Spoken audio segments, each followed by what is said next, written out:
Bonjour ou bonsoir à vous qui avez décidé de suivre cette vidéo.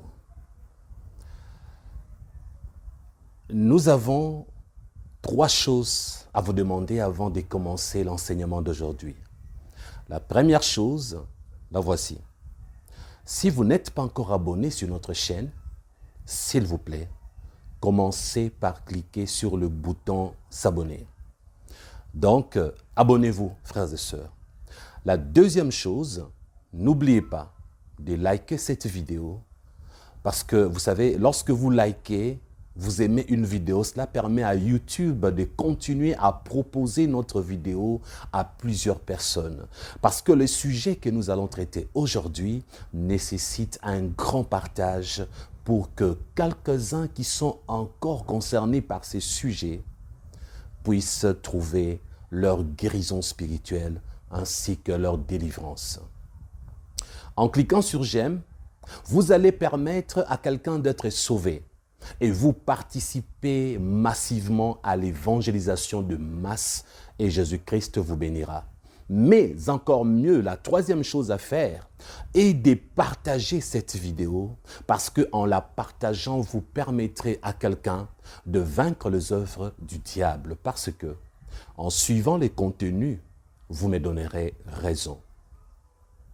Aujourd'hui, nous avons décidé de vous donner 13 signes qui prouvent que le sorcier vous utilise ou alors qui prouvent que le sorcier vous attaque. Donc, l'une de ces deux choses, ou parfois même les deux pour certaines personnes, parce qu'il y a des gens par ces signes qui vont comprendre qu'ils sont utilisés par les sorciers, mais également ils sont attaqués.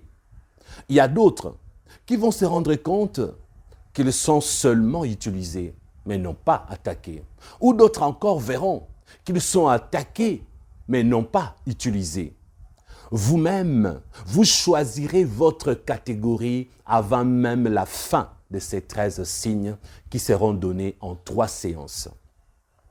Commençons par le premier signe. Le premier signe, le voici. Dans votre vie de tous les jours, lorsque vous remarquez que vous avez une phobie inexpliquée, sachez que soit vous êtes attaqué par le sorcier, ou encore, vous êtes utilisé par eux. Je répète, lorsque vous constatez dans votre vie de tous les jours au quotidien que vous êtes envahi, terrassé par une phobie inexpliquée. Vous savez, tout le monde ne connaît pas bien français parce que c'est la langue de la France. Beaucoup de gens ont appris le français, mais ne comprennent pas tout le mot, c'est normal. Alors, laissez-moi expliquer le mot phobie. Parce que dans d'autres langues, ces mots existent. Moi, je ne le connais qu'en français. Alors, je vais aider ceux et celles qui me suivent à comprendre c'est quoi une phobie. De façon terre à terre, une phobie, c'est ce que vous ressentez en vous comme crainte, ou je dirais mieux la peur. Exemple, vous dites par exemple, je n'arrive pas. Lorsque je me retrouve dans l'eau, j'ai une peur immense et inexpliquée de l'eau.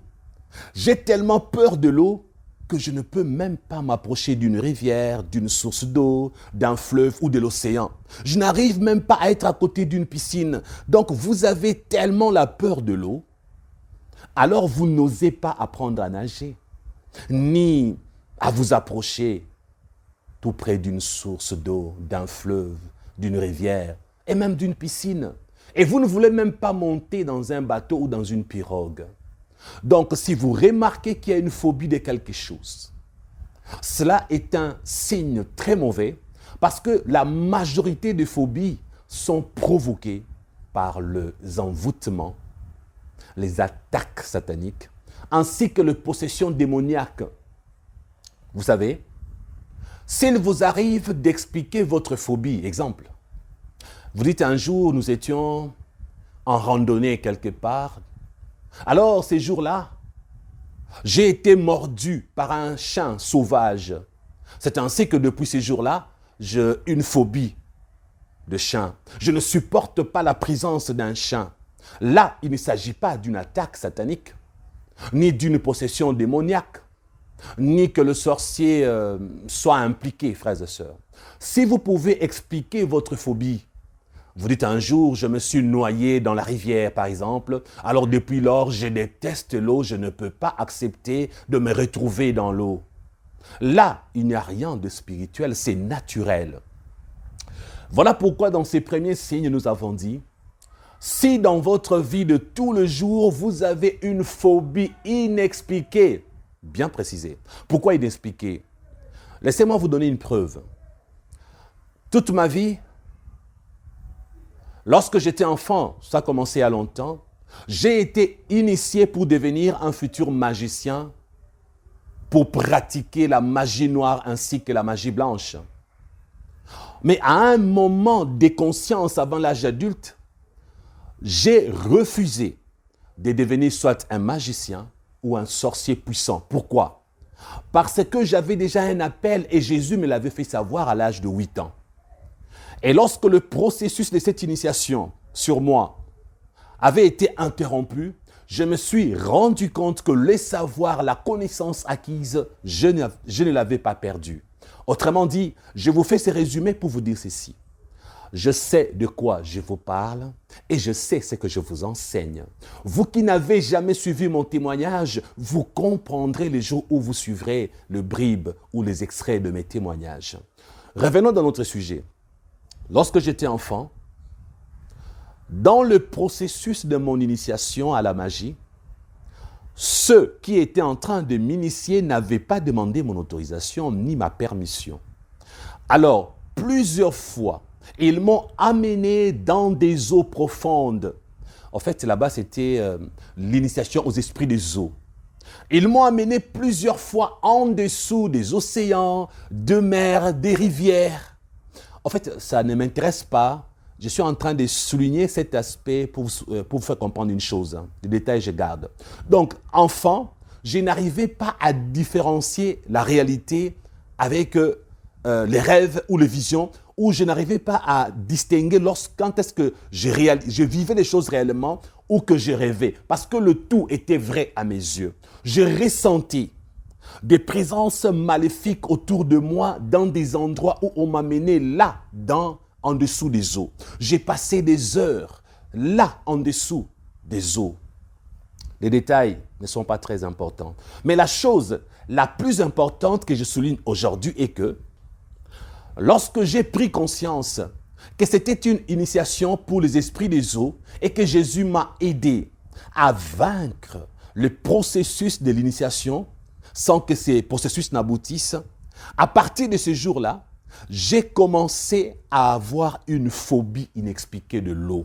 Je ne savais pas pourquoi dans la vie de tous les jours, je ne supportais pas être tout près d'un fleuve, d'une rivière, tout près, bref, de l'océan ou de monter dans un bateau, d'être tout près d'une piscine. C'est tout simplement parce que j'avais un dégoût des eaux et de leur profondeur. Parce que toute mon enfance, ils ont passé des années à m'amener en dessous des eaux pour me faire voir des choses qui s'y passaient. Ils m'ont fait voir des choses bizarres, des heures et des heures pour m'initier. Alors, frères et sœurs, comme c'était de façon inconsciente, je n'avais ni aimé ni apprécié, lorsque Jésus m'a délivré, je peux vous rassurer que désormais, quand je vois l'eau, je garde quand même la peur, parce que je me vois toujours en dessous. Quand je vois la piscine, j'ai encore ces images d'enfance, là où je me retrouvais en dessous des eaux, ça remonte à moi. Donc, frères et sœurs, votre phobie de quelque chose de façon inconsciente peut provenir de ces genres de réalités. Pour mon cas, je n'avais jamais compris pourquoi je n'appréciais pas l'eau, pourquoi j'avais une phobie de l'eau, mais un jour le Seigneur m'a fait comprendre, Christian, ce n'est pas de ta faute. C'est à cause de toutes ces choses que tu as vécues à ton enfance. Alors, des années plus tard, j'ai croisé des chrétiens qui ont des phobies inexpliquées. Pour bien comprendre ces mots, si vous ouvrez vos dictionnaires, vous allez découvrir qu'en médecine, le mot phobie existe. Pourquoi? Parce que dans la médecine, on appelle phobie l'ensemble de troubles psychologiques axés sur un acte ou sur une entité extérieure capable de susciter une peur morbide et irrationnelle. Vous entendez, frères et sœurs? Donc là, nous sommes en médecine. On dit que c'est l'ensemble de troubles psychologiques. Les gens n'arrivent pas à vous comprendre. Pourquoi vous dites que vous ne supportez pas telle chose ou telle autre chose?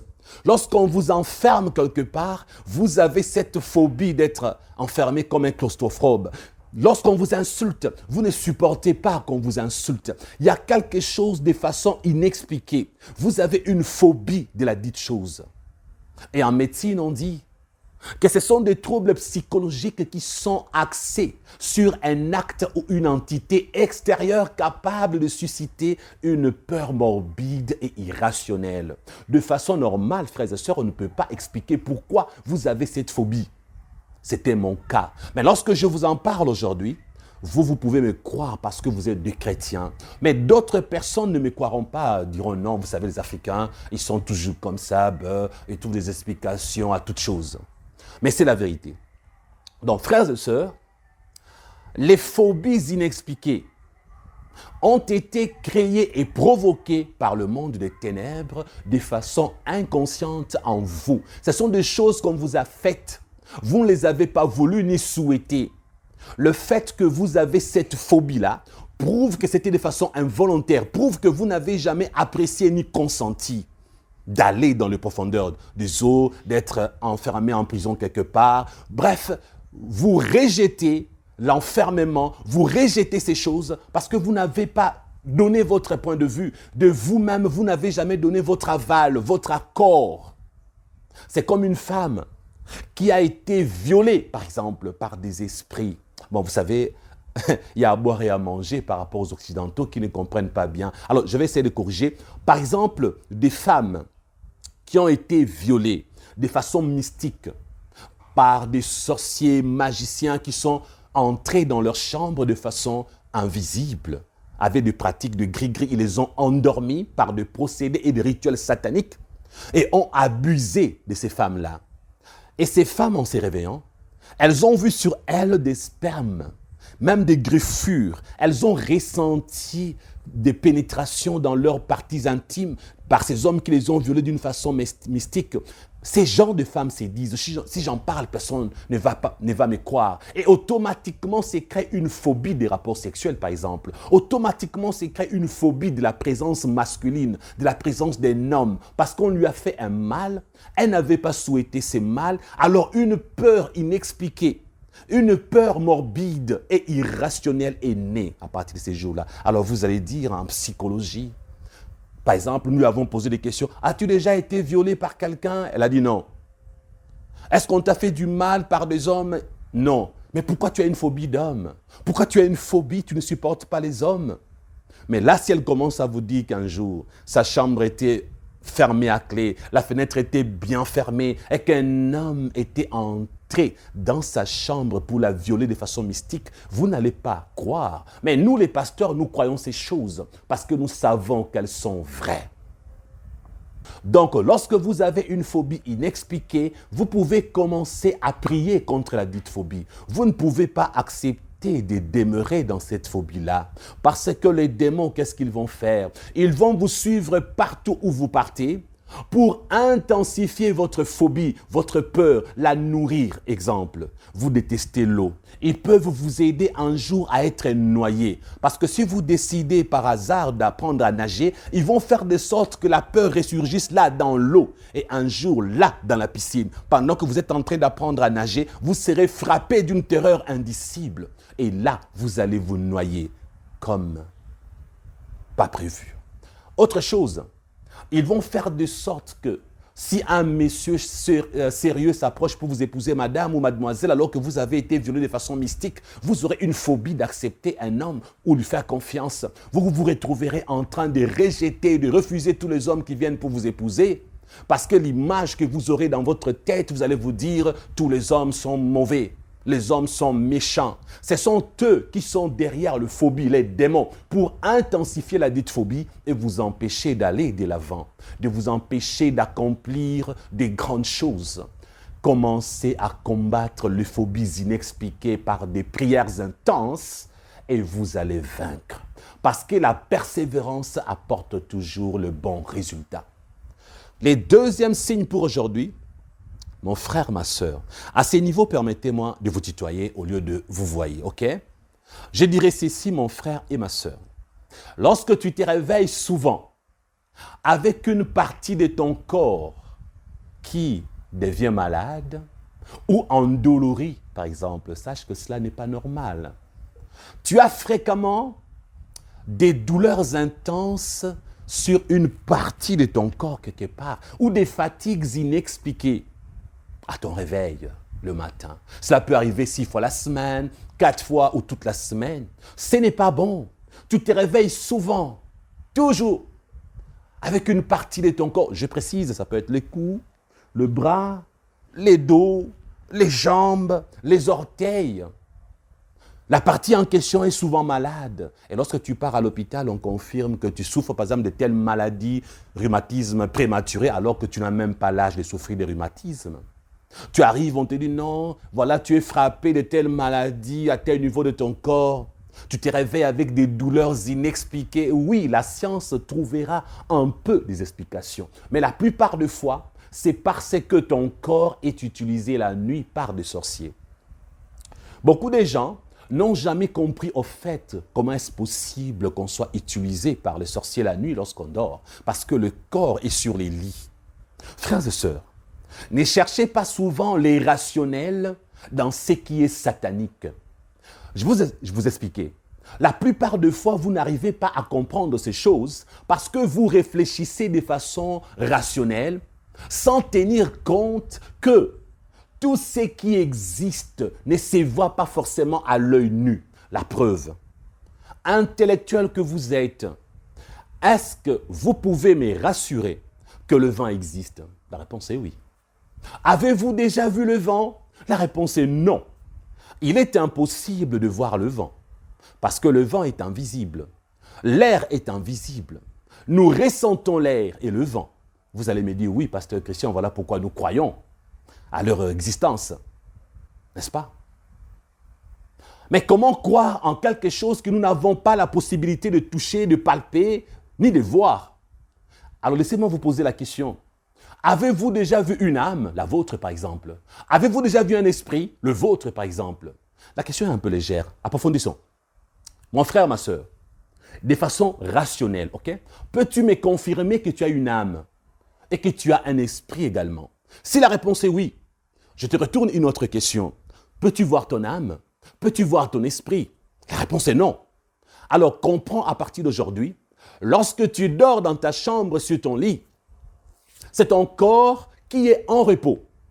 Maintenant, ton cerveau, dans ces processus qu'on appelle sommeil, est en stand-by. Et comme le corps et le cerveau sont en repos, tous tes organes se reposent sur un lit et l'âme et l'esprit continuent leur existence, pas vrai? Maintenant, regardez. L'âme est attachée à ton corps. Parce que l'âme ne peut pas se séparer du corps pendant que tu dors. Pourquoi? Parce que la séparation de l'âme et du corps s'appelle la mort physique. Lorsque l'âme se détache du corps, automatiquement, tu meurs physiquement, tu deviens cadavre. Comme on dit dans la Bible, en Ecclésiaste, le cordon d'argent est coupé.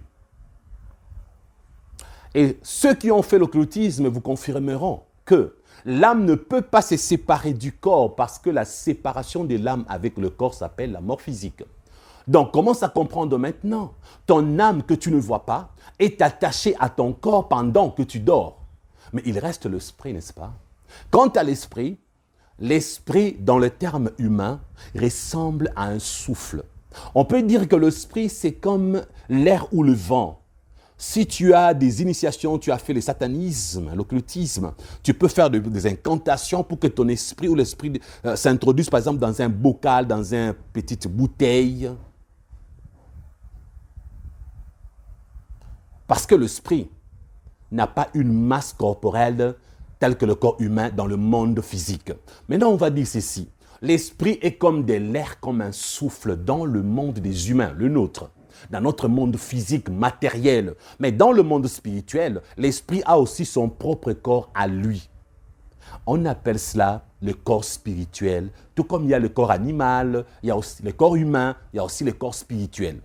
Donc, comme nous ne sommes pas dans le spirituel, comprends à partir d'aujourd'hui, dans ces mondes matériels physiques, ton corps dort, ton âme est attachée à ton corps. Maintenant, le sorcier, ce sont des initiés. Ils ont des pouvoirs magiques. Avec l'aide de la magie noire, par exemple, ou la magie blanche, ils vont faire des incantations pour inviter ton esprit à quitter la chambre sur les lits là où tu es. Ils vont faire des incantations pour arriver à prendre ton esprit et à l'amener quelque part.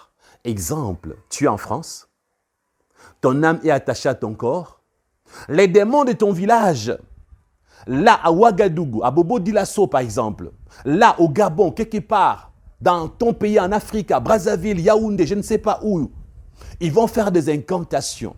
Ton esprit va quitter la France et va arriver là dans ton village, là où il a été invoqué. Lorsque ton esprit arrive, ils vont faire tout ce qu'ils veulent avec ton esprit pour te faire souffrir, te faire subir.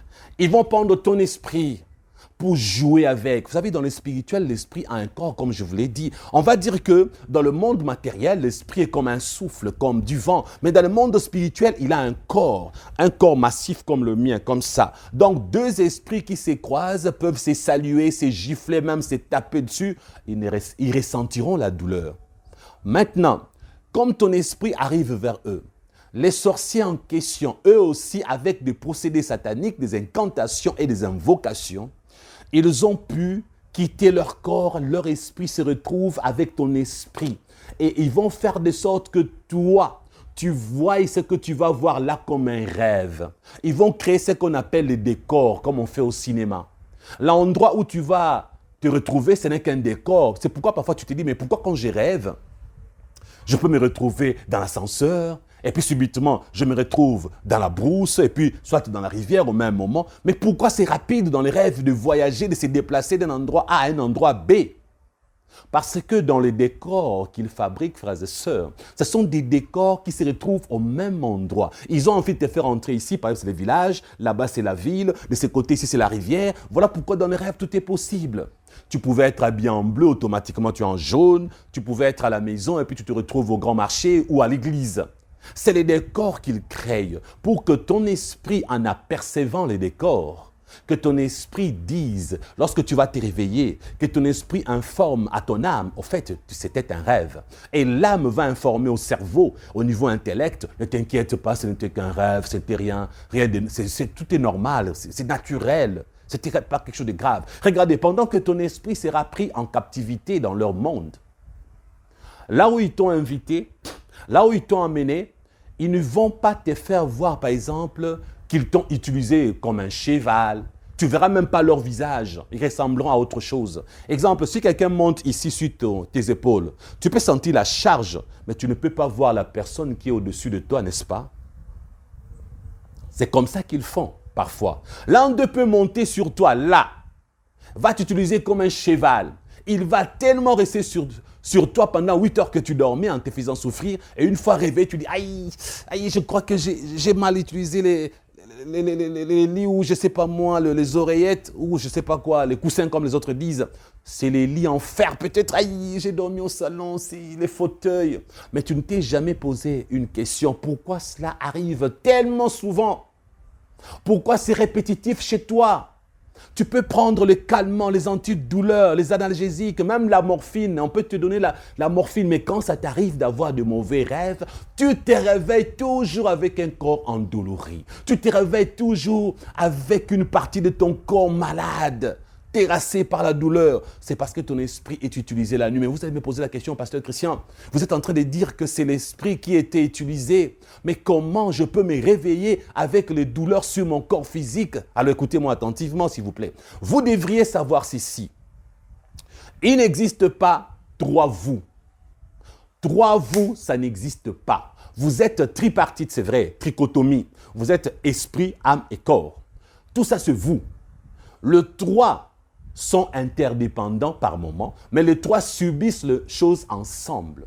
Ils subissent les mauvaises choses ensemble. Ils bénéficient des bonnes choses ensemble également.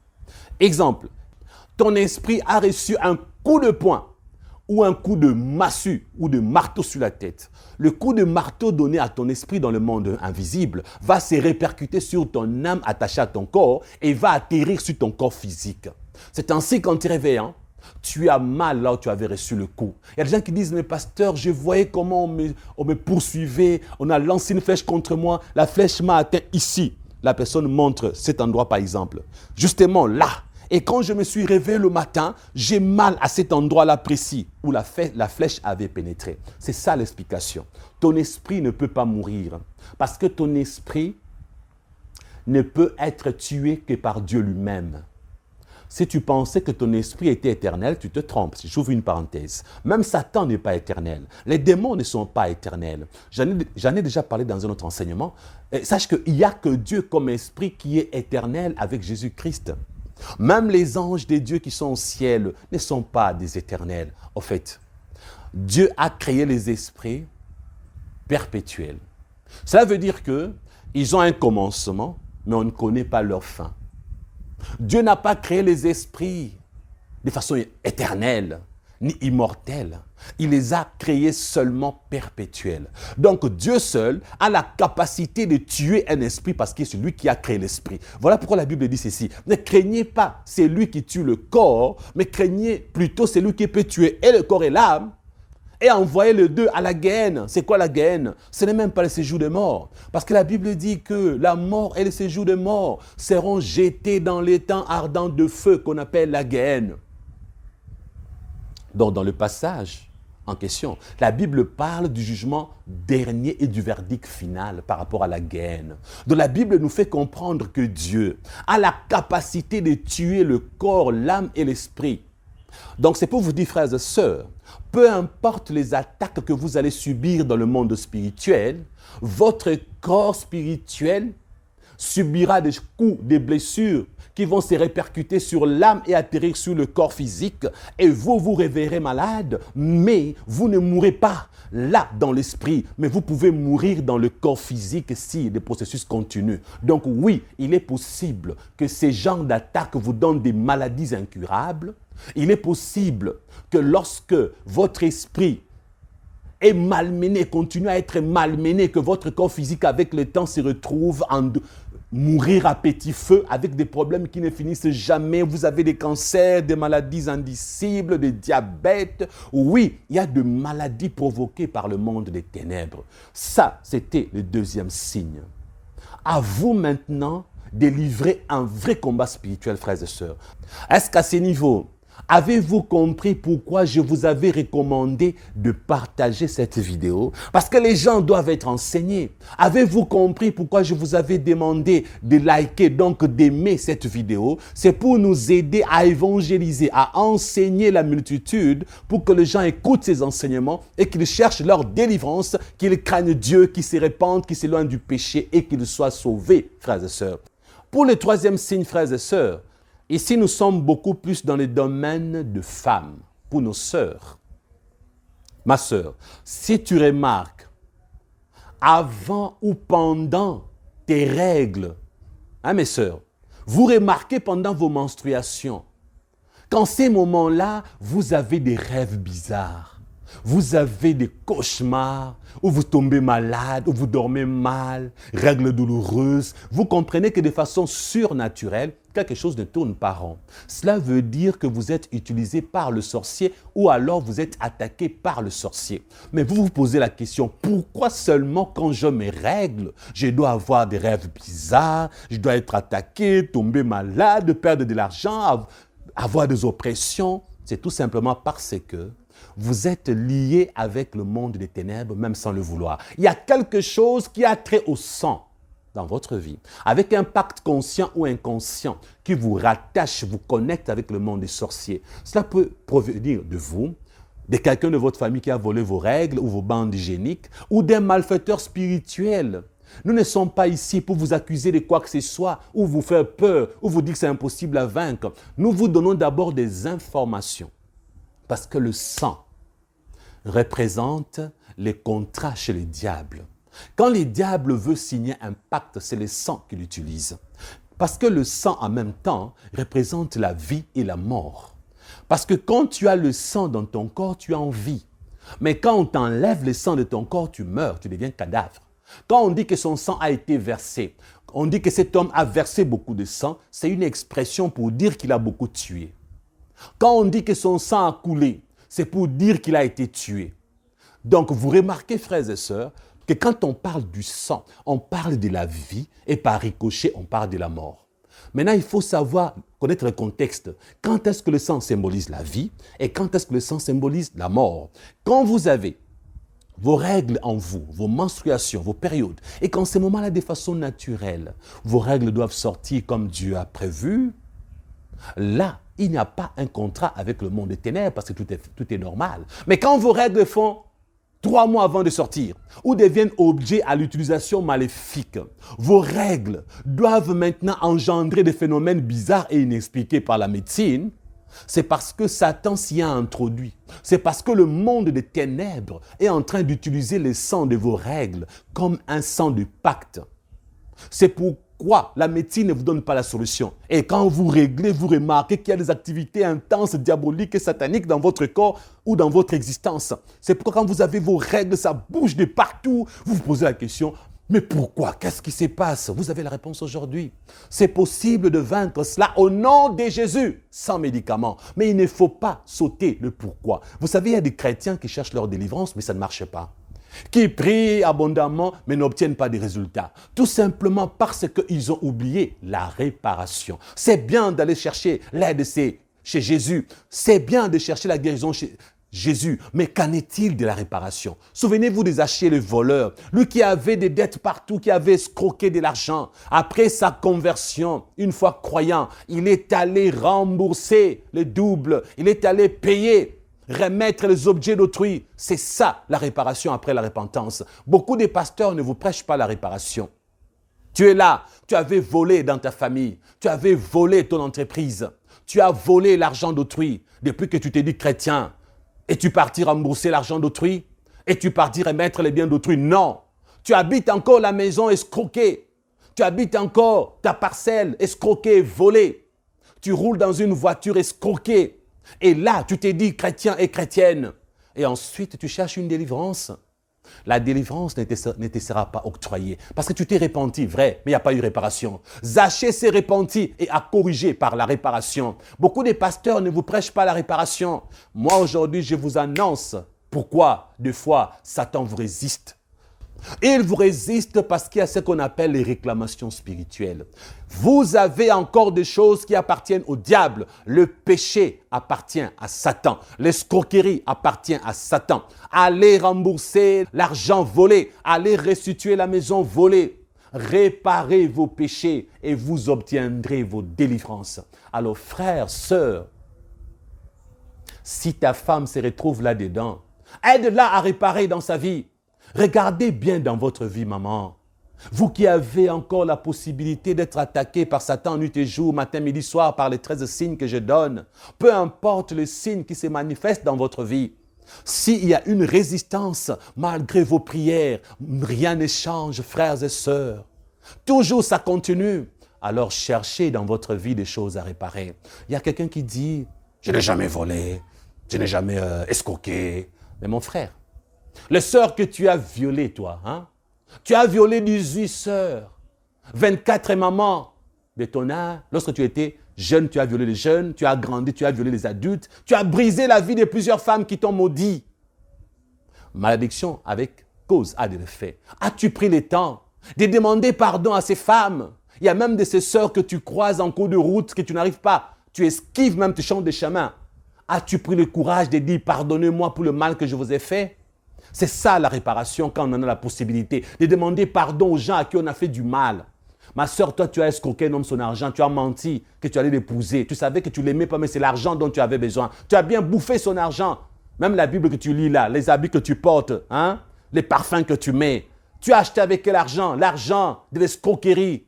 Tu as fait peut-être un peu la pute, n'est-ce pas? Les habits que tu portes.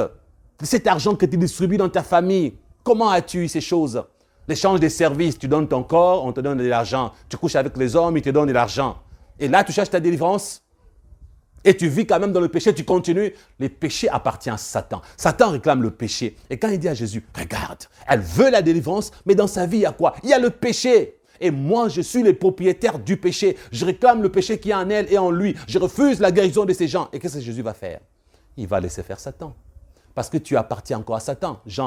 1 Jean chapitre 3, verset 8 à 10. Les réparations spirituelles, frères et sœurs, corrigez. Remboursez l'argent volé, payez vos dettes, demandez pardon aux gens à qui vous avez causé du tort. Mais je n'irai pas loin. J'aimerais préciser, mes sœurs, une chose. Il faut que vous cherchiez votre délivrance, parce que si ces phénomènes continuent dans votre vie, lorsque vous serez mariés, vous ferez beaucoup de fausses couches. Parce que le sang appelle le sang. Où vous serez? Vous savez, souvenez-vous du sang d'Abel. Les sang d'Abel criaient « Vengeance, vengeance !» Voilà pourquoi Dieu a dit à Caïn « J'entends les cris du sang de ton frère. » Sachez que le sang a un cri. Donc, puisque le sang versé symbolise la mort, lorsque les démons, les sorciers utilisent vos règles, ils le font dans le but de verser le sang dans votre vie. Et qu'est-ce qu'ils vont faire?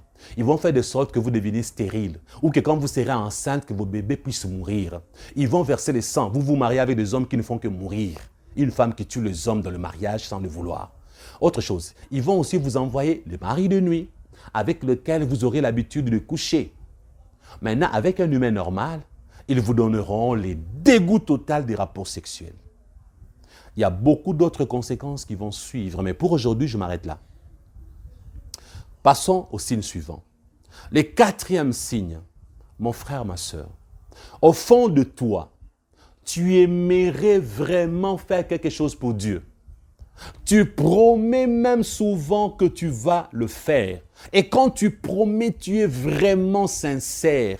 Tu es totalement sincère et Dieu connaît ta sincérité. Satan aussi le sait. Et Dieu sait que tu tiens mordicus à faire ce que tu as promis. Même toi-même, tu es convaincu que tu vas le faire. Oui, je veux le faire demain. Je promets à mon Dieu que demain, je vais gêner. Demain, je vais aider les pauvres. Demain, je vais faire ça pour Dieu. Tu es sincère, plus que sincère. D'ailleurs, malgré ta sincérité, la chose que tu promets là, tu ne la réalises jamais. Tu ne la fais jamais. C'est ça même qui te pousse de vivre permanentement dans la procrastination. La procrastination est inspirée par Satan. Cette envie de dire que je ferai et tu ne fais pas. Je ferai demain, c'est après-demain c'est après-demain. Ça vient du diable, c'est un signe que le monde des ténèbres est en train de t'utiliser ou de t'attaquer. Dans quel but? Vous savez, quelqu'un qui s'est dit, en tout cas, je sais que je vis dans l'impudicité, mais vraiment, demain, je vais abandonner. Et puis demain, il n'abandonne pas. Après-demain, je vais abandonner. Et puis après-demain, il n'abandonne pas. Et il meurt dans l'impudicité. Où va-t-il?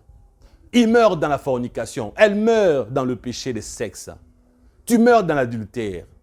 Tu n'as jamais abandonné. Tu meurs idolâtre. Demain, je vais arrêter d'adorer la Vierge Marie. Demain, je vais arrêter avec la statuette de la Vierge Marie. Tu n'as jamais arrêté pendant 15 ans, pendant 5 ans. Qu'est-ce qu'Apocalypse nous dit? Dehors les idolâtres, dehors le chant, les incrédules, les menteurs, tout ça. Vous voyez? Toi qui mens beaucoup, tu mens comme tu respires. Je sens que j'ai vraiment envie d'arrêter de mentir. Mais jamais tu n'as arrêté.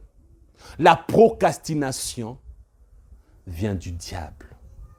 Il te fait croire avec sincérité, là à l'intérieur de toi, tu sais, je sens, non vraiment je veux le faire, je le ferai. Mais jamais tu ne l'as fait, n'est-ce pas? Ne te procrastine pas. Il faut que tu combattes la procrastination dans ta vie, ces désirs ardents de remettre à demain ce que tu as à faire aujourd'hui. D'ailleurs mon frère, est-ce que tu sais que demain ne t'appartient pas? C'est aujourd'hui qui t'appartient, pas demain. Ne promets pas de te convertir demain, ni de te repentir demain, ni de recevoir Jésus demain. Reçois-le aujourd'hui dans ta vie comme Seigneur et Sauveur. Lors de la première séance, je vous avais demandé de vous abonner, de partager cette vidéo et d'aimer cette vidéo. S'il vous plaît, faites-le. Aidez-nous à évangéliser, à enseigner. Beaucoup de gens doivent entendre ces enseignements, frères et sœurs. Alors, si vous aimez cette vidéo, plus vous aimez une vidéo, YouTube va proposer à plusieurs personnes, frères et sœurs, parce que vous avez beaucoup aimé. Moins vous aimez une vidéo, moins YouTube proposera cette vidéo aux autres. Et si vous vous abonnez, cela va vous permettre, en cliquant sur la cloche, toutes les vidéos, de recevoir les notifications pour nos prochaines publications. Mais faites encore mieux. Partagez cette vidéo sur WhatsApp, Facebook pour sauver des vies, s'il vous plaît. Le 5e signe, mon frère, ma soeur, c'est lorsque tu fais exagérément de rêves répétitifs. Tu rêves le même rêve. Ces rêves-là reviennent souvent. Je me demande si je dois vraiment expliquer ici parce que j'en ai déjà parlé dans une autre vidéo. Alors, de façon brève, je vais vous expliquer. Souvent, les rêves répétitifs sont sacrificiels. Pour que vous puissiez comprendre, écoutez-moi bien. Tu as vécu à Ouagadougou, à Yaoundé, à Bobo Dioulasso, là, quelque part en Afrique ou en Asie. Ou alors, mon ami, tu as vécu aux États-Unis, tu es blanc, maintenant tu es en Afrique. Mais malheureusement pour toi, quand tu rêves, tu te retrouves toujours à un endroit précis, soit là où tu avais grandi aux États-Unis quand tu étais enfant, soit dans la maison de tes parents au village, soit toujours à l'école, soit quelque part là chez un ami. Il y a un événement de ta vie. Tu rêves souvent, tu es dans un endroit précis de ton existence pendant des années. Et c'est de façon répétée. Il y a une explication spirituelle pour ces genres de situations. Voici l'explication. Supposons qu'un jour tu ne le savais pas et qu'on avait fait des gris-gris sur toi, des rituels sur toi, des choses sataniques sur toi. Prenons un exemple, c'était dans la maison d'un ami qui t'avait invité, il t'a donné une nourriture triquée, n'est-ce pas? Tu as mangé. Et depuis ces jours-là, on t'a fait devenir un sorcier inconscient. Tu es parti par exemple en France, ça s'est passé au Cameroun, mais tu es parti maintenant en France. Mon frère, ma soeur, chaque fois qu'on va invoquer ton esprit en Afrique, les sorciers qui t'ont initié vont toujours ramener ton esprit de la France vers l'endroit de l'initiation. C'est ainsi que tu te vois toujours au même endroit, parce que ton esprit est attaché à cet endroit-là. Ton corps et ton âme se déplacent ensemble de façon physique, mais ton esprit peut être invité. Lorsque tu dors, puisque l'âme et le corps se reposent, alors l'esprit est invité. Voilà pourquoi souvent tes rêves ne tournent qu'autour d'un endroit précis. La plupart des fois, c'est un endroit sacrificiel. Un endroit où ces jours-là, on avait décidé de te tuer à petit feu. On avait décidé de te sacrifier ton argent, sacrifier tes enfants, t'offrir à Satan pour que ton corps, par exemple, devienne un objet de Satan, pour que ton corps devienne un temple des démons, un objet du diable. On a mis à l'intérieur l'idolâtrie, tu vas mourir en idolâtre. On a implanté l'orgueil, tu vas mourir orgueilleux. On a implanté en toi la fornication, on a implanté en toi quelque chose qui t'amènera à la mort physique pour que tu aies dans ces jours de mort. C'est un endroit de ton sacrifice. Voilà pourquoi j'ai dit que leurs rêves répétitifs sont sacrificiels. Il ne s'agit pas ici de quelqu'un qui a rêvé par hasard à 2 reprises ou à 3 reprises qu'il était sur un endroit. Non, nous parlons ici des gens qui sont conscients que ça fait des années, 5 ans, 10 ans, que leurs rêves tournent autour du même endroit, même si ça change de forme. C'est de ces gens-là dont nous parlons ici. Je vais vous donner mon cas, moi. Quand j'étais enfant, et que mon père avait décidé de me sacrifier en faisant des rituels. Il avait invité des sorciers puissants, des grands magiciens de l'époque. Et ils ont fait des choses, j'étais enfant, je ne comprenais rien. Ils ont fait des rituels. Alors dans ces rituels-là, ils m'ont associé et m'ont fait manger le produit de leur rituel. Moi j'étais enfant, qu'est-ce que je savais? Et j'ai mangé ces choses. Ils attendaient ma mort, je ne mourrais pas. Plusieurs fois, ils me posaient des questions. Bon, aujourd'hui, je suis gentil, je ne citerai pas leurs noms. Ce sont les membres de ma famille, parce que parfois je cite les noms, mais aujourd'hui non. Un des membres de ma famille me disait toujours, mais toi, tu vas mourir quand? C'est à cause de cet homme-là qui vient toujours te protéger. Sans cet homme-là, toi, on t'enterre. Mais nous attendons une faille. Nous finirons par t'avoir. Tôt ou tard, on t'aura. J'avais 11 ans quand ils m'ont dit ça. Mais leur sacrifice n'a jamais marché jusqu'à aujourd'hui parce que j'ai Jésus en moi qui me protège jusqu'à la fin. Il me protégera toujours. Il a brisé les sacrifices parce qu'il est l'agneau immolé de Dieu qui s'est sacrifié pour moi à la croix. Qu'est-ce qui s'est passé? Je vous dis la vérité devant mon Dieu. Je suis resté plus de 30 ans.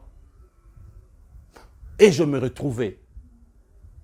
Même si je suis en Asie, quelque part là-bas en Europe, où que j'aille. Mais je me retrouvais toujours en Afrique. Dans cette maison-là, là où l'initiation avait été faite, là où les rituels avaient été accomplis, là où les incantations ont été prononcées. Plus de 30 ans, frères et sœurs. Je me retrouvais là. Les rêves changeaient de forme, ça tournait toujours autour de là, de cet endroit-là. Plus de 30 ans après, frères et sœurs. Lorsque j'ai eu la révélation contre ces choses, j'ai prié au nom de Jésus. J'ai pris autorité. J'ai tout annulé au nom de Jésus. J'ai déclaré la victoire au nom de Jésus. Et que Jésus avait pris ma place à la croix. Et que c'est Jésus, ces jours-là, qui a été sacrifié et non moi. Voilà comment tu peux prier. Vous, le monde des ténèbres, vous, le sorcier, vous m'avez sacrifié, soit mes biens, quelque chose qui m'appartient. Peu importe ce que vous avez sacrifié à moi dans vos rituels. Je vous présente aujourd'hui l'agneau immolé de Dieu qui ôte les péchés du monde. Cet agneau immolé de Dieu qui a pris ma place à la croix de Golgotha. C'est cet agneau-là que vous avez sacrifié. C'est cet agneau-là que vous avez fait vos rituels. Il a pris ma place il y a plus de 2000 ans. Aujourd'hui, je proclame ma victoire sur vous et que l'agneau de Dieu a pris ma place. Alors, au nom de Jésus, j'annule votre initiation, j'annule vos sacrifices, j'annule. À partir d'aujourd'hui, je déclare que je suis libre, que vos sacrifices ne marcheront plus dans ma vie, ni sur mes enfants, sur mes biens, parce que je suis né spirituellement libre et délivré. Au nom de Jésus, je suis une nouvelle créature. Vous priez comme ça. Et les rêves répétitifs qui sont sacrificiels vont cesser automatiquement. Et c'est ce que moi j'avais fait. Ça marchait pour moi et ça marchera également pour vous. Car votre Dieu vous aime. 6e signe pour aujourd'hui. Tu as souvent des rapports sexuels dans tes rêves, mon frère, ma soeur. C'est vrai que ces signes n'est pas une nouveauté. Mais il y a des choses que tu ignores encore un peu, quelque chose. Tu as souvent des rapports sexuels dans tes rêves, alors fais attention. Ce que tu n'as pas remarqué, le fait que tu as souvent des rapports sexuels dans tes rêves, dans la vie normale, il y a des choses que tu n'as pas peut-être remarqué, des changements. Toi qui, durant des années, tu te retrouves en train de faire des rapports sexuels la nuit, tu vas constater dans ta vie de tous les jours des bouleversements, des choses étranges qui tourneront autour de tes parties intimes, qui tourneront autour de ta vie sentimentale, de tes relations avec les hommes ou avec les femmes. Je vais par exemple énumérer 3 éléments qui arrivent souvent.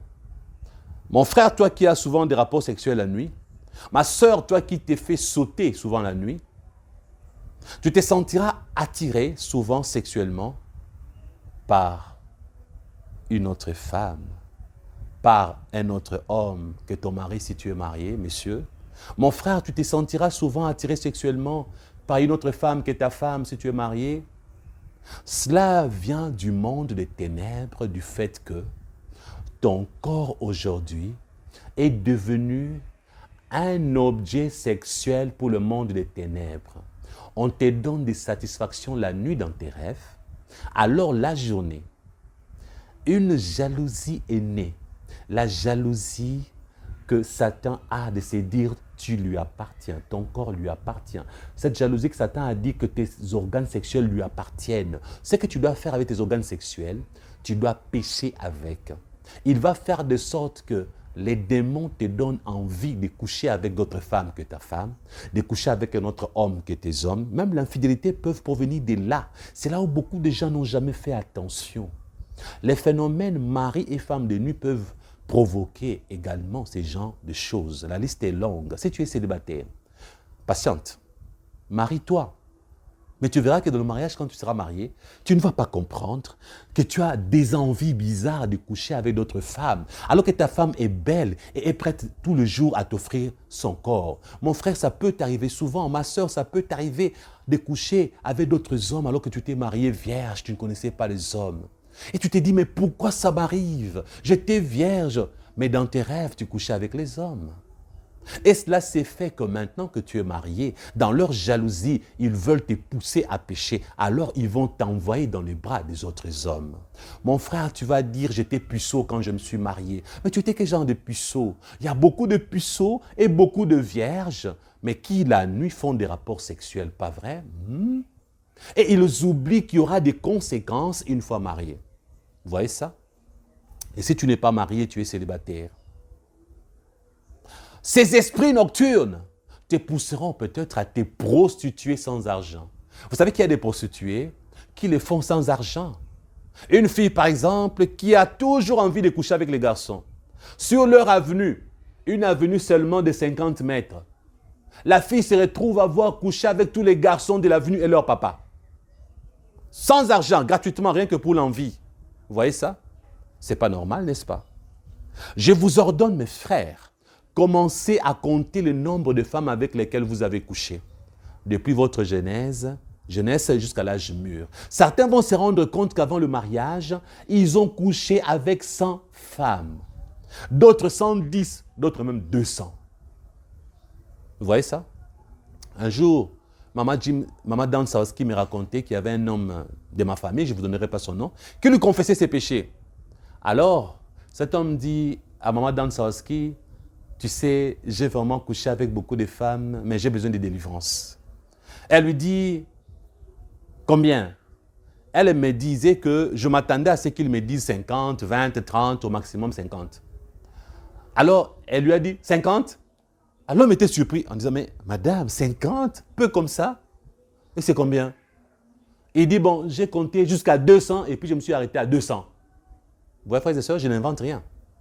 Il y a des hommes qui ont couché avec plus de 200 femmes et des femmes qui ont couché avec plus de 100 hommes. Et ces gens-là se posent la question, mais comment j'en suis arrivé là? C'est que vous n'avez jamais compris, bien de fois, ce n'est pas vous.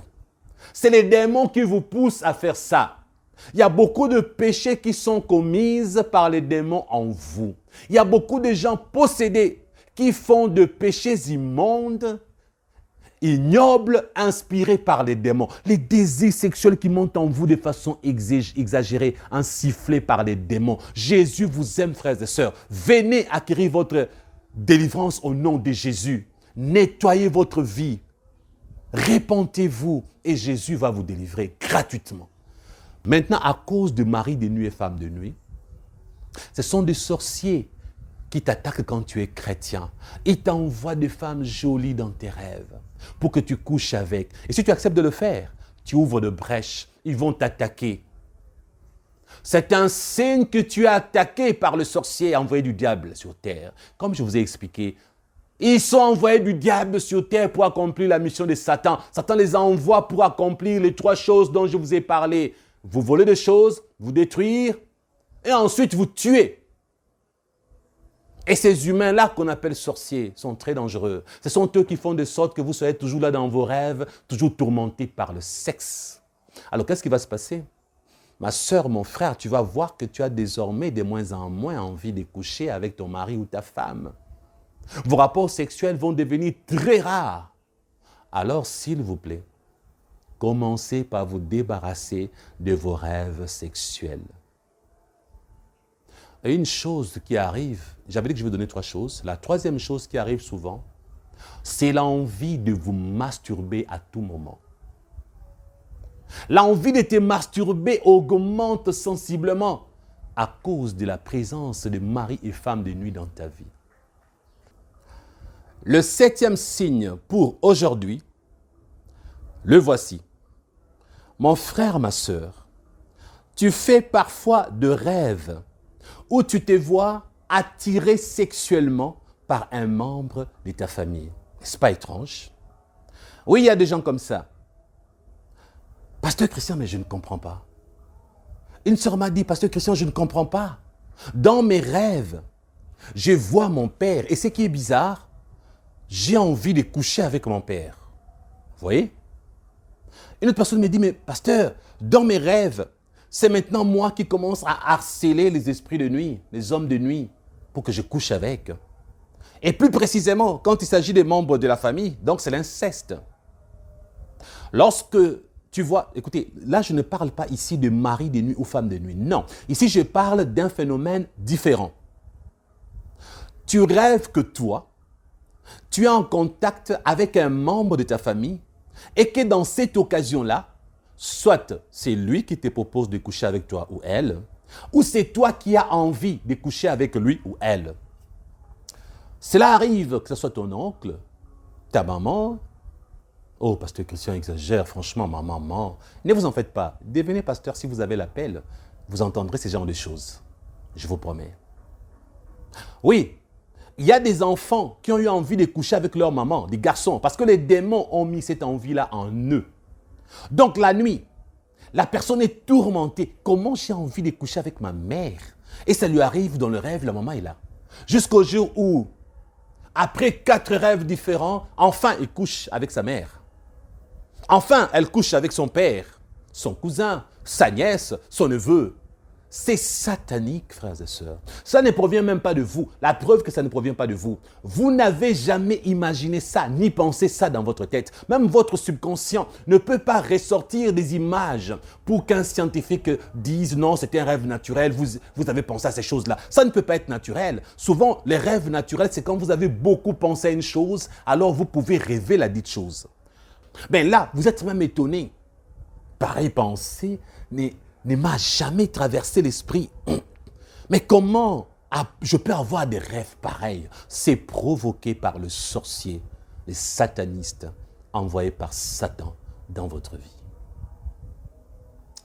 D'abord, j'aimerais préciser une chose. Tu fais parfois des rêves où tu te vois attiré sexuellement par un membre de ta famille. Mais une fois réveillé, cela te dégoûte d'abord. Ça te dégoûte. Quoi? J'ai rêvé que j'ai couché avec ma mère. Tu te sens tellement dégoûté au point que tu as envie de vomir. Tu as rêvé que tu as couché avec ton propre père, tu te réveilles, tu es dégoûté, tu n'as pas aimé. Ça ne vient pas de toi, ça a été provoqué par le monde des ténèbres. Ici, on ne parlera pas de mari de nuit, on ne parlera pas de femme de nuit, c'est une attaque de la sorcellerie. On veut t'initier à la sorcellerie, on te fait passer par l'inceste. On t'attaque pour ouvrir de brèches dans ta vie. On te fait coucher avec un membre de ta famille. Vous allez me dire, oh, c'est pas un péché. Mais attendez, frères et sœurs. Si vous n'avez jamais su, nous ne péchons pas que lorsque nous sommes réveillés. Voici l'information que certaines personnes n'ont pas. Même dans le rêve, nous péchons. Si vous ne l'avez jamais su. Mais vous avez dit, parce que Christian, c'est involontaire. Oui, voilà pourquoi Dieu pardonne par Jésus-Christ. Notre Dieu pardonne. Parce que tous les péchés que nous commettons ne sont pas forcément volontaires. Il y a des péchés involontaires. Et Satan nous fait pécher dans le rêve, même si c'est involontaire. C'est lui qui fait ça pour que nous péchons, mais ça reste de péché. Et comme vous ne savez pas que les rêves impurs vous envoient dans le péché, en vous réveillant, vous ne pensez même pas demander pardon à Dieu pour avoir couché avec une femme la nuit. En vous réveillant, vous ne pensez pas demander pardon à Dieu pour avoir volé ou triché dans votre rêve. En vous réveillant, vous ne demandez pas à Dieu pardon parce que vous ne pouvez pas croire qu'il faut demander pardon à Dieu parce que dans les rêves, tu as été un assassin, tu tuais les gens qui n'ont rien fait, comme dans GTA. Avez-vous compris maintenant? Mais donc, dès l'instant où vous êtes inconscient de vos actes la nuit, au point que vous ne cherchez pas la repentance de ces actes-là, l'ennemi sait que ces péchés-là vont demeurer. Parce que le péché non confessé demeure. Voilà pourquoi la Bible nous demande de confesser nos péchés. Et le peuple sans connaissance meurt. Vous êtes censé avoir la connaissance que même dans vos rêves, il y a le péché. Et qui nous fait pécher dans les rêves? C'est Satan. Quand tu rêves la nuit que tu couches avec quelqu'un, même si c'était involontaire, tu as péché. Eh oui. Mais Dieu va te pardonner si tu demandes pardon. Vous voyez? Tu te réveilles dégoûté. Commence par demander pardon à Dieu, d'accord? Pourquoi il faut demander pardon? Parce que si vraiment tu avais veillé sur ta vie spirituelle, l'ennemi n'allait pas avoir accès à tes rêves. Parce qu'un vrai chrétien doit dire au nom de Jésus, j'interdis au monde des ténèbres de pénétrer mes rêves. J'interdis au monde de Satan de m'influencer dans les rêves. Oui, tu peux prier aussi pour interdire au monde des ténèbres de t'envoyer de rêves maléfiques. Il faut qu'un chrétien rêve naturellement, ait des songes provenant de Dieu par exemple. Souvent, nos portes ouvertes nous exposent à des cauchemars. Souvent, nos vies du péché, ainsi que les portes spirituellement ouvertes nous poussent, nous exposent aux attaques du monde des ténèbres orchestrées par les sorciers, vous voyez? Et laissez-moi encore répéter cela. Tu fais parfois des rêves où tu te vois attiré sexuellement par un membre de ta famille. Mais une fois réveillé, cela te dégoûte. Tu ne remarques pas, mon frère et ma sœur, que cela fait de toi deux personnes différentes? La preuve, la vraie personne, c'est celle-là qui est réveillée, qui s'est dit, je ne peux pas faire ça. Mais dans les rêves, tu prenais ton pied. Dans les rêves, tu étais un peu content ou contente, tu jubilais. Tu as même aimé. Tu sens que tu es deux personnes différentes. Ça, c'est ce qu'on appelle la loi de la double identité spirituelle créée par Satan en toi. Satan a créé une identité qui n'est pas toi. Tu es une autre personne dans tes rêves. Une fois réveillé, tu en es une autre. Il faut combattre ça. Il faut prier contre ça, frères et sœurs. Est-ce que vous savez qu'il y a des gens qui ont signé de pacte avec le monde des ténèbres dans leurs rêves? Tu as rêvé, on te disait, blesse-toi, verse ton sang dans ces verres, dans ces bocals. Tu t'es blessé, tu as versé ton sang. C'était un pacte que tu faisais. La preuve, on te l'a demandé. Tu as rêvé, on t'a amené des documents, tu partais chercher un boulot, on t'engage, on te dit signe ici. Satan sait que tu es chômeur. Satan sait que tu cherches du boulot.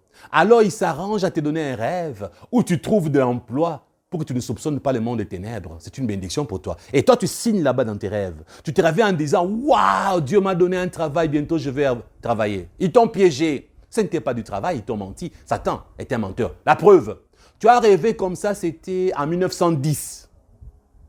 C'était depuis 1910 que tu as rêvé comme ça. Nous sommes en 2023. Le travail en question, tu ne l'as jamais eu. Tu es devenu vieux, vieillard. Tu es toujours dans le chômage. Bon, c'est vrai que j'ai un peu exagéré sur les années là. Mettons que c'était en 2010 que tu as signé ton contrat dans le rêve pour un bon boulot. Nous sommes en 2023. Ça fait 13 ans. Tu es toujours dans le chômage et tu n'as jamais signé aucun contrat. Et ça fait 13 ans que tu as compris, aïe, ça c'était un contrat que j'avais signé avec le monde des ténèbres. Je leur avais vendu mon travail, peut-être quelque chose de moi. Souvent, les rêves de Satan signifient le contraire de ce que tu vois. Dans les rêves de Satan, quand tu rêves que tu signes un contrat de travail, à vrai dire, tu es en train de remettre ton travail à Satan. Tu es en train de, bien au contraire, tu es en train de signer au chômage prolongé. Si tu rêves dans le rêve que tu as accouché, bien au contraire, tu vas perdre un enfant. Si tu rêves que tout va bien dans un rêve, bien au contraire, tout ira mal dans la vie réelle. Souvent, il faut que vous mettiez le contraire de vos rêves parce que Satan, c'est un menteur. Pour mentir, il te fait croire du positif et tu vas vivre les négatifs. Quand il te fait voir les négatifs, parce qu'il te cache le positif. Quand Dieu te bénit, Satan va te faire voir des rêves où rien ne marche. Satan te fait voir que partout où tu demandes l'embauche, les gens refusent. Alors tu te décourages, tu ne chercheras plus le boulot. Parce que Satan sait que si tu commences à chercher, tu vas avoir le boulot. Tu vas rêver que toi, la nuit, tous les hommes que tu as épousés te déçoivent et t'abandonnent. La journée, tu commences à avoir peur d'accepter un frère qui te demande un mariage. Tu as rêvé que tu as épousé un pauvre et tu as souffert dans tes rêves. Et quand un frère qui n'a pas l'argent vient comme ça t'épouser, tu refuses parce que Satan sait que cet homme-là deviendra riche un jour. Donc l'ennemi, c'est comme ça qu'il piège les gens dans les rêves. Vous voyez maintenant? Donc, fais vraiment attention, mon frère, ma sœur, avec tes rêves. Donc, tu vois que tu es une personne différente de tes rêves. Tu dois prier contre ça. Et parfois, maintenant, certaines personnes qui n'avaient jamais pensé coucher avec les membres de leur famille, rien que parce qu'ils rêvent ça beaucoup, dans la vie normale, ils commencent à avoir envie de coucher avec les gens de la famille, ça passe par la tête. Si par exemple c'était ta nièce, maintenant un jour toi-même tu commences à faire des avances à ta nièce et tu couches avec. Si tu ne pries pas contre ça, ça finira comme ça. 8e signe. Mon frère, ma soeur, Si tu rêves trop souvent une personne spécifiquement de ta famille, une personne spécifique, même si tu ne l'aimes pas cette personne-là, mais tu la rêves tellement beaucoup, pourtant tu ne l'aimes pas, mais tu la rêves quand même. Tu peux aussi l'aimer, mais tu la rêves beaucoup. Tu peux aussi l'aimer, que tu l'aimes pas, mais le fait que tu rêves cette personne beaucoup, c'est pas bon, c'est pas bon. Tu vas dire, mais nous n'avons même pas d'affinité. Mais quand je des rêves, ce sont de beaux rêves avec cette personne avec laquelle je ne m'entends pas. Pourtant, dans la vie normale, on ne s'entend pas, on est comme Tom et Jerry. Vous deux, vous ne vous entendez que dans le rêve. C'est suspect. C'est mauvais. Quand tu rêves beaucoup une personne de ta famille, avec laquelle tu t'entends bien, mais tu rêves cette personne toujours en mal, il te cherche pour te tuer, c'est toujours le négatif, c'est pas bon, Satan derrière.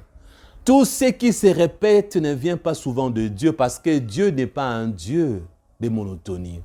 Dieu est un Dieu de variété. Dieu n'est pas un Dieu statique. Dieu n'est pas un Dieu des répétitions inutiles. Notre Dieu aime la diversité. Vous comprenez? Notre Dieu n'est pas statique. Tout ce qui revient de la même manière, de la même façon pour te déranger, ça vient de Satan. Pourquoi tu le rêves toujours lui ou elle? Peut-être Satan veut que tu croies que, comme tu t'entends bien avec la personne, tu ne fais que de mauvais rêves sur cette personne-là. Satan veut te faire croire que c'est un sorcier ou une sorcière pour vous séparer. Vous êtes en conflit, mais Satan te fait voir que vous êtes en paix. Là, dans vos rêves, vous vous entendez. Cette personne-là peut être une sorcière, un sataniste. Satan veut te détruire et veut que tu t'approches de cette personne-là. Voilà pourquoi la nuit, il n'y a que du positif dans tes rêves concernant cette personne. Satan te montre, non, spirituellement, ça va à la preuve. Tu rêves bien, non? Tu vois, c'est ton frère, c'est ta sœur. Commencez à vous côtoyer. Satan t'envoie dans ses bras pour qu'il te tue bien, qu'il te fasse vraiment du mal. Traquenard, piège. Tu vois maintenant? Et s'il veut éloigner quelqu'un de bien, tout près de toi, il va te donner des rêves négatifs. Et à la fin, tu vas dire, c'est un sorcier, une sorcière. Vous voyez? 9e signe, mon frère, ma soeur. Tu te sens toujours obligé de faire un mal, même lorsque tu luttes pour ne pas le faire. Tu te sens vraiment obligé de faire ce mal-là. Tu es en train de lutter. J'ai connu une sœur, quand j'étais jeune, elle s'appelait Gisèle, j'étais très jeune plus que maintenant. Elle disait, mais je ne sais pas. Moi, quand je ne couche pas avec un garçon, je ne me sens pas bien. Donc, pour bien se sentir, elle doit aller ouvrir ses jambes quelque part, comme une fleur morte, la pauvre. Et on l'arrose. Elle était là jolie comme pas possible. Mais elle avait toujours envie de coucher avec les garçons. Ça ne venait pas d'elle. C'est une possession démoniaque. C'est une chose qui vient du monde des ténèbres. Le plus important n'est pas de lui faire répéter des prières de délivrance ou de repentance. C'est de prier pour elle et chasser les démons qui la tourmentent. Ça peut ne pas être un démon, peut-être un sort qu'on a jeté sur elle, de briser le sort, détruire les œuvres du diable dans sa vie, au nom de Jésus. Vous tous et vous toutes qui me suivez dans cette série d'enseignements, le but est de prier pour vous à la fin. Je ne vous demanderai pas de jeûner, c'est moi-même. Je vais prier pour vous. À la dernière séance, j'attendrai vos appels pour tout le monde qui va me demander de l'aide. Les œuvres du diable sont à détruire gratuitement. Il y a des gens parmi vous. Tu voles toujours, mais tu sens que tu luttes contre l'esprit de vol. Tu luttes contre le mensonge, mais tu mens quand même. Toujours tu mens, tu vois, comme tu respires. De l'extérieur, les gens pensent que tu le fais exprès. On t'a même surnommé dans les quartiers la pute, les menteurs, les escrocs, les bandits. Pourtant, tu ne le fais pas parce que tu le fais exprès. Il y a quelque chose qui te pousse à le faire. Les gens t'ont surnommé les menteurs. Mais pourtant, tu détestes le mensonge. On t'a surnommé, mais tu détestes ces choses. De l'extérieur, les gens pensent vraiment que tu le fais exprès. Mais au fond de toi, après l'avoir fait, tu pleures même amèrement. Tu pleures énormément. Tu en souffres. Qui peut te croire? Moi, je te crois. À qui tu peux en parler? Viens m'en parler. Moi, je te crois déjà. Tu n'arrives pas. Moi, je suis là. Je te crois parce que je sais que ça vient de Satan. Et tu as besoin d'aide. Ne lutte plus seul. Viens ensemble, on va lutter. Je vais prier avec toi et pour toi. On va prier ensemble. Peu importe les signes que tu as constatés dans ta vie, parmi les signes que j'énumère, tu as besoin d'aide, c'est gratuit. Nous ne te demanderons jamais une offrande spéciale ni un don. C'est gratuitement qu'on va prier pour toi. Nous avons reçu gratuitement et nous donnons aussi gratuitement. 10e signe. Tu rêves trop souvent les personnes déjà mortes. Ça, ce n'est pas bien du tout. Ce n'est pas bien. Vous savez, il y a un missionnaire blanc qui était venu donner cours aux étudiants, pasteurs, serviteurs de Dieu à Réma, de Kenneth Hagin. Il racontait combien lui rêvait beaucoup son père mort. Et il disait que quand il rêvait son père qui était déjà décédé, il passait une très bonne journée. Les étudiants, hommes de Dieu qui étaient là à Réma, ont commencé à réagir. Vous savez, là nous sommes en Afrique. Et lui, il ne comprenait pas. La foule réagissait. Il a voulu comprendre pourquoi la foule réagissait à chaud. On lui a dit, esprit des morts, esprit des morts, esprit des morts. Il n'en revenait pas, le pauvre. Il a rejeté en bloc la réaction de la foule. On le comprend. Surtout les blancs ne croient pas à ce genre de choses. Ce n'est pas un problème de blanc ni de la couleur de la peau. Satan change de méthode et de modes opératoires selon les cultures, selon les continents, selon les races. Il le fait, bien sûr, oui. Il y a des choses que Satan ne fait pas dans la race blanche, il fait chez le noir. Il y a des choses qu'on ne vivra pas chez le nous, mais les gens vivent ces choses. Il y a même des maladies qui n'attaquent souvent que le blanc ou qui n'attaquent souvent que le noir. Il y a des choses comme ça. Regardez le Covid.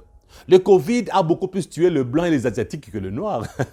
Pendant que l'Europe et l'Asie, les États-Unis disaient qu'en Afrique, il y aura l'hécatombe, le continent africain allait subir. Mais c'est chez eux qu'on a vu beaucoup de cadavres. L'Africain, dans sa pauvreté, il s'est retrouvé en train de résister très bien contre le vide malgré le manque de vaccins. Est-ce que vous savez qu'en Afrique, dans mon pays Congo par exemple, il y a des gens qui sont restés sans masque pendant la période de Covid. Il y a des putes qui ont continué à coucher avec des gens qui avaient le Covid, mais elles n'ont pas attrapé le Covid. Ils ont même embrassé ces gens-là. Elles n'ont jamais attrapé le Covid. Je ne dis pas qu'elles ont bien fait. Je parle de faits réels. Vous voyez, frères et sœurs, il y a des réalités spirituelles qu'on ne trouve que chez les Africains, qui ont aussi le même sens chez les Blancs, mais les Blancs n'ont pas connaissance de ça, parce qu'ils refusent de croire. Vous voyez, donc si tu rêves que le défunt a tout temps, ce n'est pas bon. En général, c'est un esprit de mort, ou autour de toi, quelqu'un peut mourir, ou toi-même. Cela veut dire que l'ennemi te réclame, il te veut, ce n'est pas qu'il va te vaincre, mais c'est ça. Et pour que tu meurs, il peut te frapper d'une maladie incurable. Il ne faut pas être content de rêver un mort qui est parti, frères et sœurs. Dieu est un Dieu de vivants et non pas un Dieu de mort. C'est pas ce que la Bible dit. Ça ne peut pas provenir de Dieu de t'envoyer le visage d'un mort qui est déjà mort et qui est parti. Il a fait son temps, il se repose chez Dieu, c'était un chrétien. C'est toi qui restes en vie, qui as besoin de vivre. Dieu doit t'envoyer des vivants dans tes rêves. Rêve ta femme, rêve ton mari. Pourquoi toi tu ne rêves que le mort? Tu peux ni causer avec eux, ni parler avec eux, mais toi tu causes avec eux dans ton rêve. Ce n'est pas normal. Ça ne vient jamais de Dieu. Dieu ne peut jamais faire ça, même si tu te sens bien après. Je pèse bien le mot. Dieu, c'est un Dieu de vivant. Même s'il aime le mort chrétien qui sont avec lui dans la gloire, mais ils sont au ciel. Ils nous attendent là-bas, on va se voir pour l'éternité. Ceux qui sont au ciel ne voient même pas ce qui se passe sur terre. Mais pourquoi toi tu les rêves? Il m'a transmis un message. Pourquoi Dieu va te faire rêver ta mère, alors qu'elle-même ne sait pas ce qui se passe sur terre, en la rêvant, elle n'était pas de la part de Dieu? Non, mon frère, ma soeur. Oh non, elle m'a dit ça va aller. Oh voilà, quand je rêve ma mère, ma soeur, oh c'est merveilleux. C'est les diables qui te donnent cette impression. C'est un piège de Satan. Tu ne peux pas. Il faut faire des prières contre ces phénomènes. Tu dois arrêter de rêver des gens qui sont déjà morts. C'est un esprit de mort, comme on le dit en Afrique. Tu dois arrêter avec ça et tu dois prier contre ça. 11e signe. Tu fais souvent les paralysies du sommeil. Je sais que vous en avez déjà entendu parler. Les paralysies du sommeil, frères et sœurs. Entre le veille et le sommeil, au milieu là, tu te sens paralysé au point que tu n'arrives pas à bouger même l'orteil, au point que tu n'as même pas la force de bouger ta jambe. Tu te sens paralysé en ces moments-là. Ces laps de temps, tu es paralysé. Et quand tu vas te sentir bien après, tu ne sauras même pas dire combien de temps ça avait pris.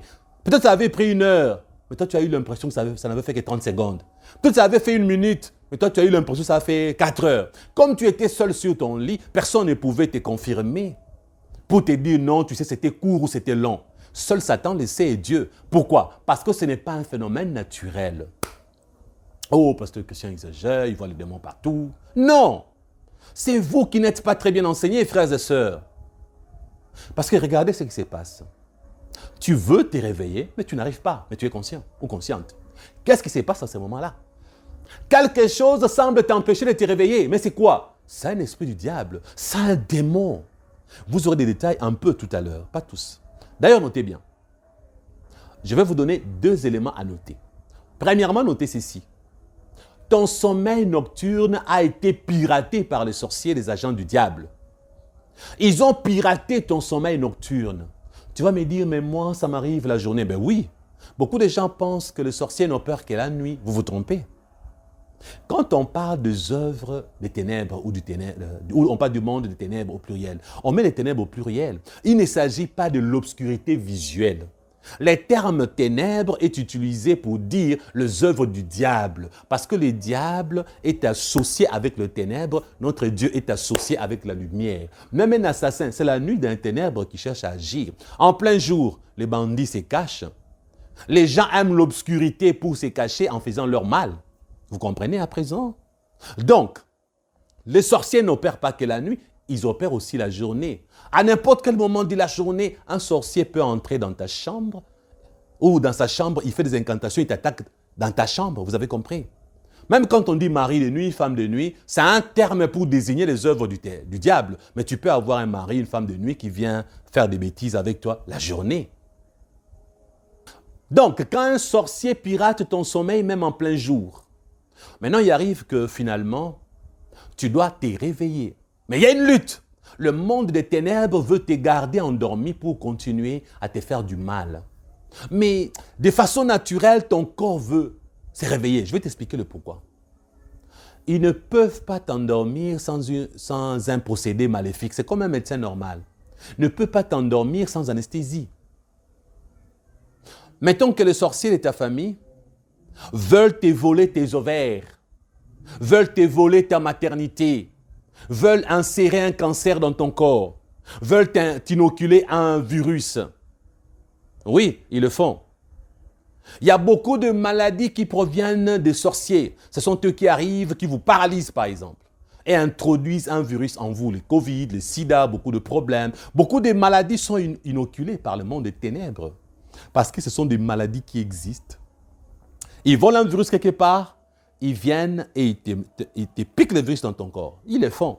Ils viennent dans ton corps, ils te volent les ovaires, beaucoup de choses. Et pour le faire, ils doivent t'anesthésier sataniquement, comme un médecin normal le fait. Voilà pourquoi il y a des démons qui jouent le rôle de docteurs. Il y a des sorciers qui appellent des démons médecins. Ils ont la fonction, mais les démons qui font ce travail-là. Et qu'est-ce qu'ils vont faire? Avec une incantation, ils vont t'anesthésier spirituellement pour que ton corps soit paralysé. Ça veut dire qu'ils vont endormir ton corps physique. En endormissant ton corps physique, ce qu'ils comptent faire, ils peuvent estimer 2 heures, 3 heures leur opération. Maintenant, s'ils se sont trompés, ils ont estimé à 2 heures. Malheureusement pour eux, pendant 2 heures, 3 heures, ils n'ont pas fini. Maintenant, déjà, l'anesthésie satanique commence à finir. Leur incantation pour t'endormir était de 3 heures ou 2 heures. Après 3 heures, tu dois te réveiller normalement. Et en ces moments-là, comme ils n'ont pas fini, tu veux te réveiller, mais eux veulent te maintenir. Tu veux te réveiller, ils cherchent à te maintenir. C'est ça la lutte que tu as. Tu n'arrives pas à bouger, tu es conscient. Parce que les effets de l'anesthésie ne sont pas encore très bien finis. Ton corps est maintenant conscient. Ton cerveau a repris à fonctionner. Ta conscience est là. Mais tes membres sont encore paralysés. Des fois, qu'est-ce qu'ils font? Ils vont mettre un démon sur toi qui va t'immobiliser avec force jusqu'à ce qu'ils finissent leur sale besogne. Et ensuite, ils vont te laisser te réveiller. C'est là où je vous ai dit tout à l'heure, frères et sœurs, vous pouvez ne pas savoir combien de temps ça a pris. Ça peut avoir fait 3 heures, toi tu as eu l'impression que c'est 1 minute. Ça peut avoir fait 1 minute, toi tu as l'impression que ça fait 4 heures. Cette paralysie du sommeil peut prendre beaucoup de temps. Et souvent, le sorcier s'arrange à le faire quand tu es seul, mais pas toujours. Ils prennent leur temps, ils étudient ton environnement. Oh non, chez moi, chez nous, on dort toujours ensemble. Non, ne t'en fais pas. Il y a toujours le jour où quelqu'un est parti à la veillée, quelqu'un est hospitalisé. Toi, tu dois dormir seul ce jour-là. C'est comme ça que ça t'en fait, ils s'arrangent. S'il faut faire tomber quelqu'un malade, ils vont le faire. La personne qui dort avec toi sur les lits ces jours-là, elle sera malade. et la personne sera hospitalisée à l'hôpital. Parce qu'ils vont chercher un jour où tu vas dormir seul, ils vont t'isoler. Et tu remarqueras bien, la majorité de tes paralysies du sommeil, souvent, c'est quand tu es seul. La plupart des fois, tu étais seul au lit, pas vrai? Mais ça arrive aussi quand tu as un voisin. Moi, ça m'est arrivé dans le passé alors que j'avais un voisin à côté, ça m'est déjà arrivé. Et ça arrive souvent aux chrétiens innocents. Comme attaque, ça nous arrive même quand on dort. On dort sur les lits avec des gens. Ils viennent sur nous pour opérer, pour faire quelque chose. Et en ces moments-là, comme nous sommes des chrétiens, nous avons la force de lutter et nous sentons qu'il y a un esprit. Tu veux prononcer Jésus, mais le mot ne sort pas de ta bouche. Tu veux Jésus. Et puis pouf, tu te réveilles. C'était une attaque. Toi, tu n'as rien à craindre parce que tu es chrétien. Oui, ça arrive. Les chrétiens aussi sont attaqués. Mais ceux qui vivent dans le péché, ce sont ceux-là qui subissent profondément. Parce que quand ils sont frappés des paralysies du sommeil, c'est parce que ces jours-là, on leur a volé quelque chose, un rein. Et tu verras que demain, tu fais l'insuffisance rénale. On te vole ton cœur ou un morceau de ton cœur, demain, tu as l'insuffisance cardiaque. On t'inocule un virus, demain, tu as le sida et tu n'as jamais été avec des hommes, par exemple, tu étais vierge ou puceau. Des maladies que tu n'arrives pas à expliquer. Vous voyez, frères et sœurs? Et le deuxième élément, donc deuxièmement, un démon ou un esprit méchant était peut-être sur toi pour te nuire. Envoyé par le sorcier, il est venu te nuire, il est monté sur toi, il t'a paralysé. Il était en train de t'envoûter, de faire certaines choses innommables. Et en ces moments-là, le Seigneur a permis que tu quittes le sommeil. Alors là, lui, il pense qu'il doit continuer. La Bible nous demande à nous de combattre le monde des ténèbres. Les gens disent souvent que Dieu envoie son armée. Parfois, ce sont des prières tordues. Jésus n'a pas dit « Demandez les anges de Dieu de venir combattre pour vous ». Il a dit « En mon nom, vous chasserez les démons. En mon nom, ils marcheront sur les serpents et les scorpions. » Les serpents représentent Satan ainsi que son monde. Les scorpions représentent les démons également. Nous sommes là pour marcher sur les œuvres du diable et les détruire. Il y a des chrétiens qui passent leur temps à dire « Jésus envoie-moi le sang, l'armée céleste » et puis ils dorment. Et quand une attaque arrive, Jésus a besoin de toi, que toi tu pries. Les démons montent sur toi et ils te paralysent. Jésus veut que toi tu pries au nom de Jésus. Mais voici une bonne nouvelle, frères et sœurs. Tu n'as pas seulement besoin de prononcer Jésus dans ta bouche. Lorsque tu es conscient que tu es mi-réveillé, mi-endormi et que ta bouche n'arrive pas à prononcer Jésus, prononce Jésus dans tes pensées, les démons vont fuir. Parce que les démons est esprit. Lorsque ton esprit crie Jésus, les démons vont entendre le nom de Jésus et il va fuir. Tu n'es pas obligé de prononcer avec ta bouche et tes lèvres. Beaucoup de gens ont pensé que les démons ne pouvaient être chassés qu'avec la bouche. En priant au nom de Jésus, en criant fort. Démon, je te chasse. Non, tu peux arriver dans un environnement, tu sens une présence maléfique dans ton cœur, tu dis au nom de Jésus, je chasse tous les démons qui sont sur ces lieux ou dans cet endroit. Les démons, tu peux les chasser à l'intérieur de toi, ce sont des esprits. Eux, ils sont dans le spirituel et ton esprit prie au nom de Jésus. Ils vont voir une puissance provenant du ciel et le propulser et les expulser. Donc, tu n'as pas besoin de prononcer Jésus forcément chaque fois que tu seras attaqué ou tu es attaqué. Prononce Jésus même dans ta tête lorsque tu es attaqué, tu verras les résultats. Dis Amen là où tu es. À ce niveau, frère, un rappel, j'insiste. Aidez-nous à atteindre 5000 abonnés au minimum. Pour gagner les âmes, abonnez-vous à notre chaîne si vous ne l'avez pas encore fait. Aimez cette vidéo pour que YouTube la propose à plusieurs personnes. Partagez dans votre entourage parce qu'il y a des gens qui ont besoin d'aide et Dieu vous bénira. Je n'aimerais pas finir sans jeter un coup d'œil dans la science par rapport à ces points. Plus précisément, dans la médecine. Voyons à présent, frères et sœurs, ce que la science pense du paralysie du sommeil. Selon la science, si vous allez sur Wikipédia, vous allez découvrir ce qui suit. La paralysie du sommeil est une parasomnie selon la classification internationale de troubles du sommeil qui se caractérise par le fait que le sujet, sur le point de s'endormir, donc entre guillemets, paralysie hypnagogique, ou de s'éveiller, entre guillemets, paralysie hypnopompique, mais tout à fait consciente. Cette personne est tout à fait consciente et se retrouve dans l'incapacité d'effectuer tout mouvement volontaire. Ou avec un extrême effort. Vous voyez? Donc, pour la science, la paralysie hypnagogique ainsi que la paralysie hypnopompique s'associent pour créer ce qu'on appelle la paralysie du sommeil. Pour bien comprendre, laissez-moi vous parler de l'état hypnagogique, par exemple. L'état hypnagogique est un état de conscience particulier, intermédiaire entre celui de la veille et celui du sommeil, qui a lieu durant la première phase du sommeil. Cette première phase du sommeil qu'on appelle l'endormissement. Quant à l'état hypnopompique, il s'agit d'un état de conscience qui s'est produit au moment du réveil, donc l'opposé est l'état hypnagogique. Parce que l'état hypnagogique s'est produit à l'endormissement. L'état hypnopompique s'est produit au moment du réveil. Bien qu'ils soient souvent confondus, les deux états ne sont pas identiques.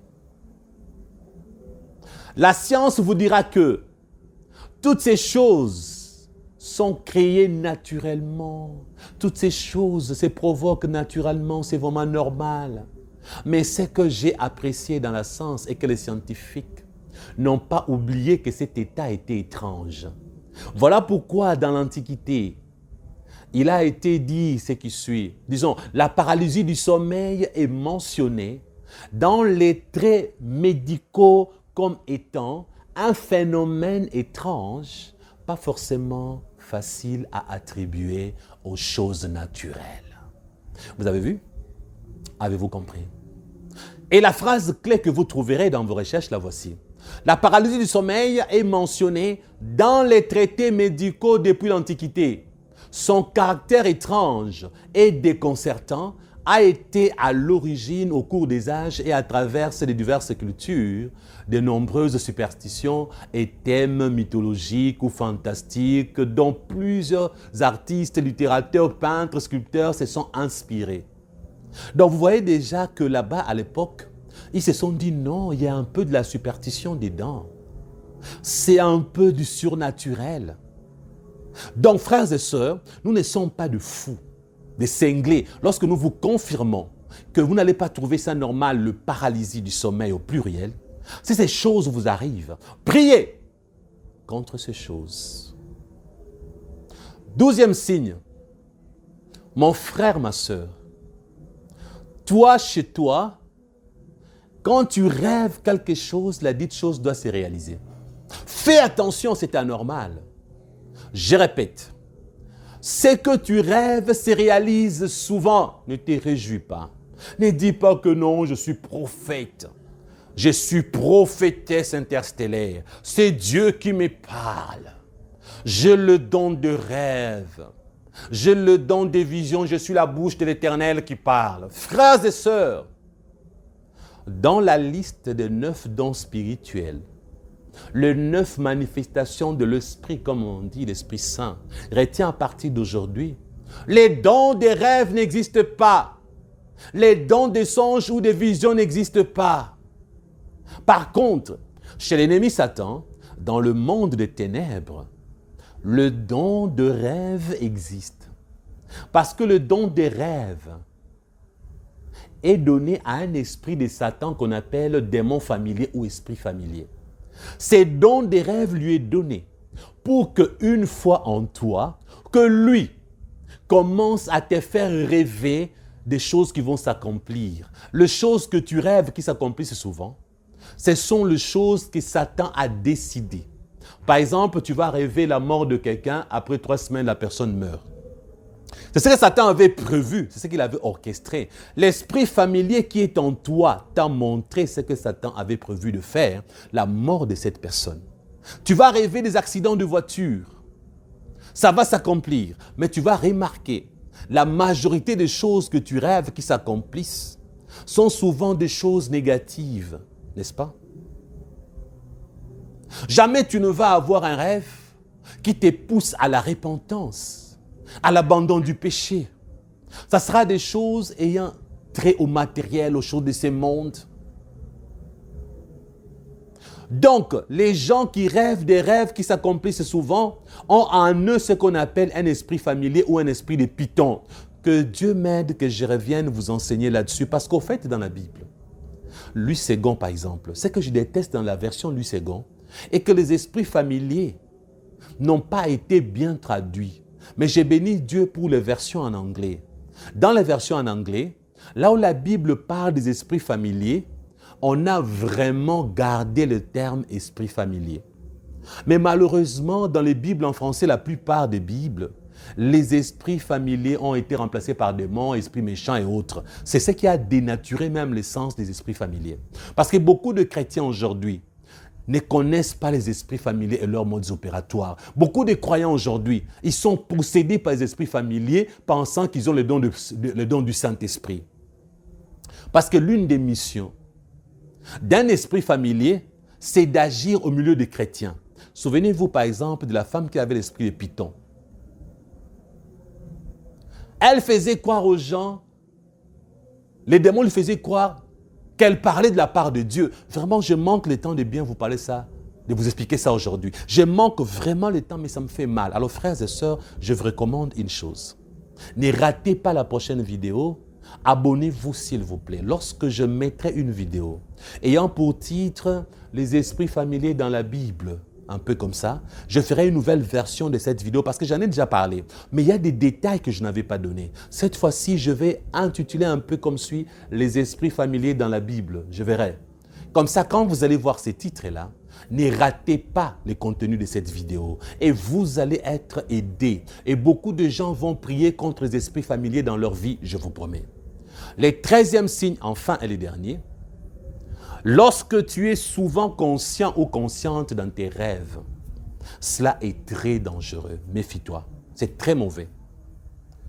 Parce que dans l'initiation à la sorcellerie, la dernière phase de l'initiation, c'est la conscience entre le monde physique et le monde des esprits.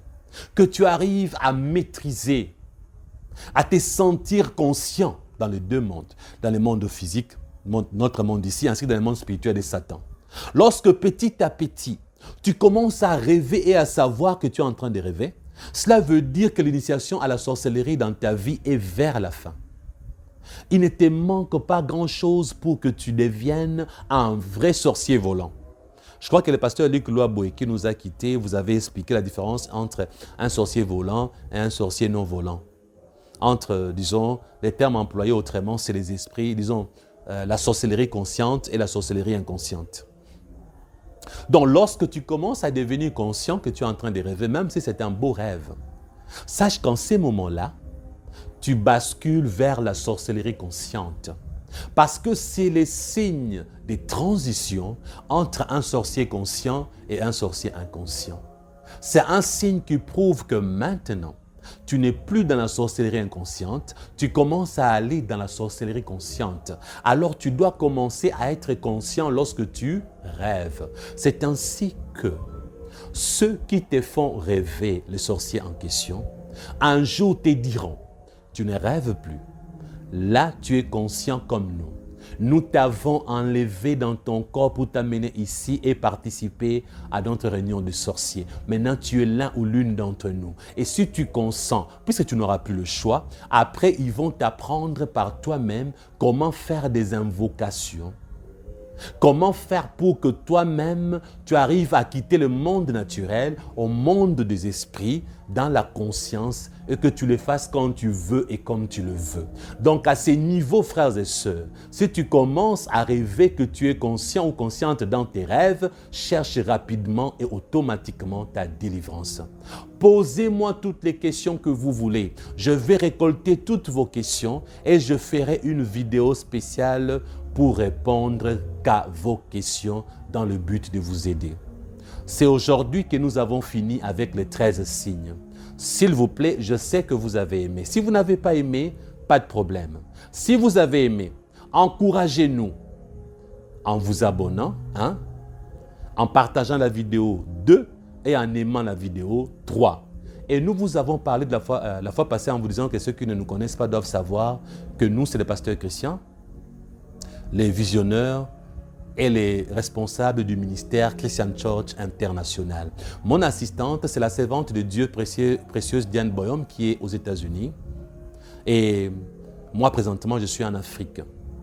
Ce ministère a été béni et nous avons acheté un grand terrain pour implanter notre première église au Congo.